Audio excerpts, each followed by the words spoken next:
آپ کی زندگی جو ہے نا وہ اجیرن کر دیں گے۔ تو وہ ارشاد فرما رہے ہیں کہ ہم 5 سالوں میں بدل دیں گے۔ جی کیا بدلیں گے آپ؟ وزیر اعظم نے کہا کہ ہم سب نے مل کر چیلنجز کا مقابلہ کرنا ہے۔ میں نے 5 سالہ منصوبہ کابینہ اراکین کے ساتھ شیئر کیا ہے۔ کون سے ایسے ہیرے ہیں جو آپ کی کابینہ میں ہیں؟ آج کل تو ہم خبریں یہی سن رہے ہیں کہ فلاں کمیٹی سے جو ریلیونٹ بندہ اس کو نکال دیا، جبری طور پہ دوسرے کو ڈال دیا، اسحاق ڈار کو یہاں سے اٹھا کر یہاں ڈال دیا، وزیر خزانہ کو اس کمیٹی سے نکال کر وہاں کھڑا کر دیا، اس نے سیکٹری جو ہے اپنی مرضی کا لگا لیا، اس نے آئی جی اپنی مرضی کا بلا لیا۔ ابھی تو بندر بانٹ اور لوٹ مار آپ کی جاری ہے جو پوری قوم ابھی تماشا بن کر دیکھ رہی ہے۔ اور کون سا ایسا فارمولہ ہے جو پہلے آپ نہیں لگا سکے؟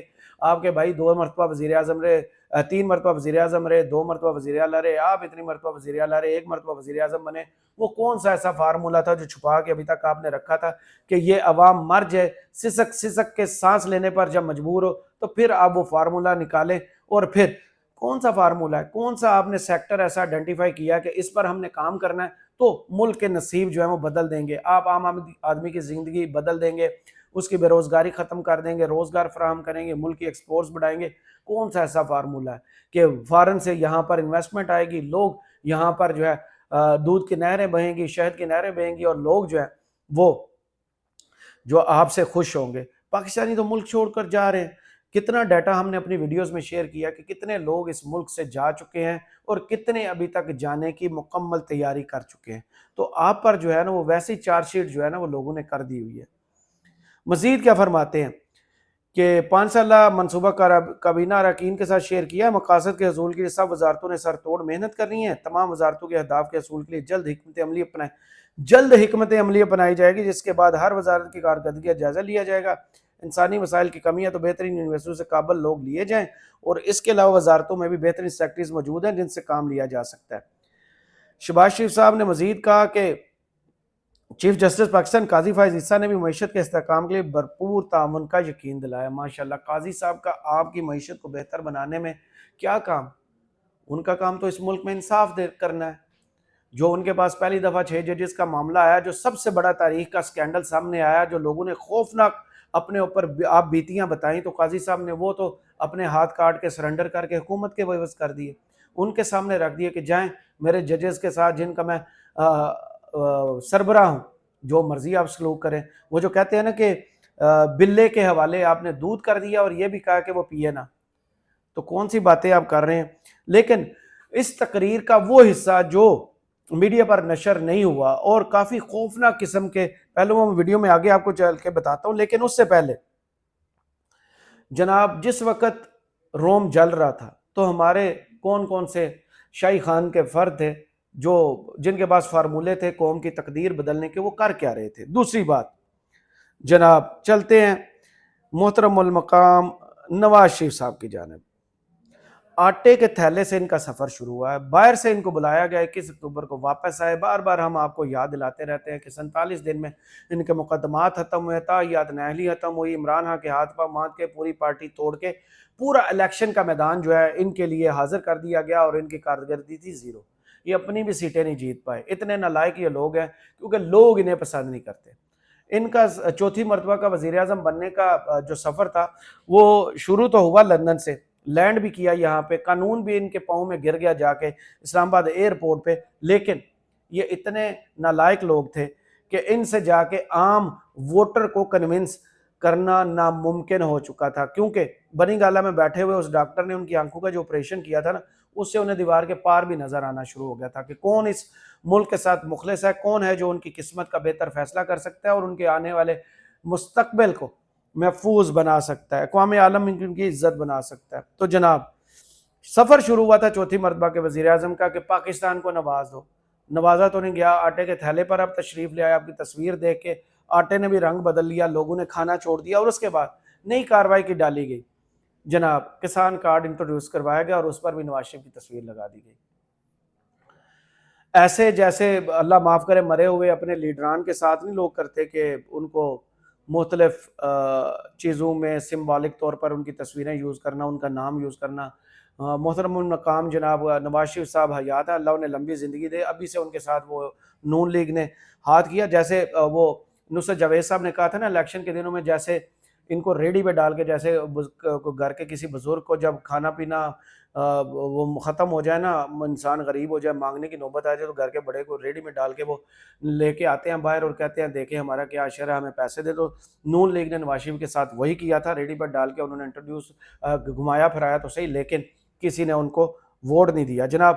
انہوں نے اپنی دوسری خواہش مریم نواز صاحبہ نے تو کر لی پوری، کہ نواز شریف کی آٹے کے تھیلے کے بعد تصویریں جو ہے نا وہ دوسری مرتبہ کارڈ، کسان کارڈ پر، ماضی میں آپ کو یاد ہوگا یہ قاضی صاحب ہی تھے اور یہی کورٹس تھیں جنہوں نے health card per P T A کا جھنڈا لگنے نہیں دیا تھا۔ جب لائرز فورم کا کنونشن ہوا تھا تو قاضی صاحب نے پوچھ لیا تھا یہ سرکاری پیسے سے ہوا ہے کہ نہیں۔ اب سرکار کا پیسہ کہاں لگ رہا ہے؟ اسی پر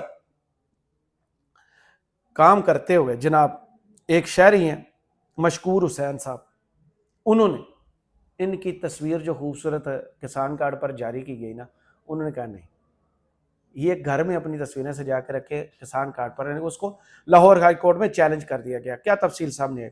کسان کارڈ پر مسلم لیگ نون کے قائد نواز شریف کی تصویر لگانے کا اقدام لاہور ہائی کورٹ میں چیلنج کر دیا گیا۔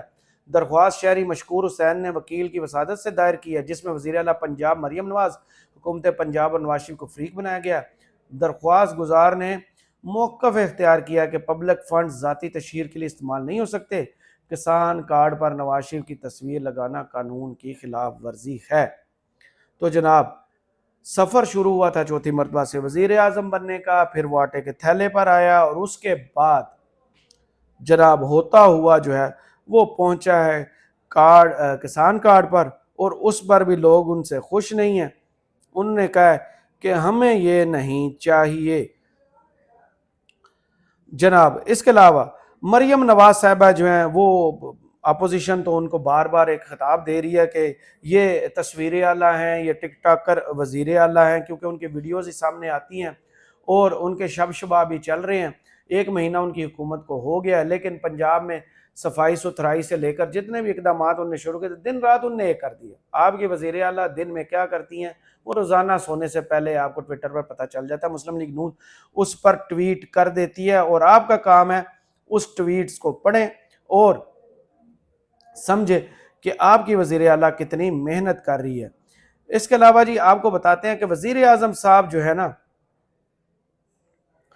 وہ کیا فارمولہ پیش کر رہے تھے کہ اگر یہ جو میں نے آپ کو سٹوری سنائی جو اس میں حصہ نہیں تھا، بلکہ یہ تھوڑی سی ریسرچ کے بعد یہ حصہ اس کا نکلا ہے کہ 5 سالہ منصوبے کے چیدہ نکات کابینہ سے شیئر کر لیے۔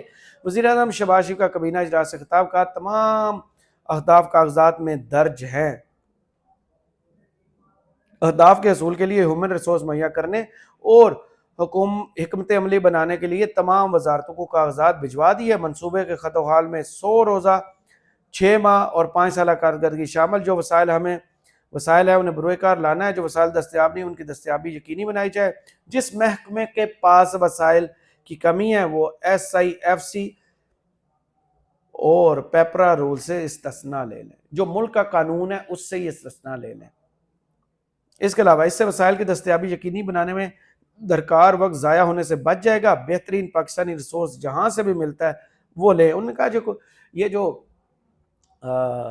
مقابلے کے امتحانات ہیں نا اس کو ہم نہیں دیکھتے، ہمیں اگر لم سے کوئی اچھا بچہ ملتا ہے، قابل بچہ ملتا ہے، وہ وہاں پہ ایک امتحان دے اور سرکاری جاب پہ آ کے کام شروع کرتے۔ تو انہوں نے شارٹ کٹ نکالا ہے کہ میری حکومت میری مرضی، یہ جتنے بھی آپ نے اس ملک میں قانون اور آئین کے تقاضے پورے کرنے کے لیے اصول وضع کیے ہوئے ہیں نا، یہ گئے سائیڈ پر، میں جو چاہے اس سے کروں۔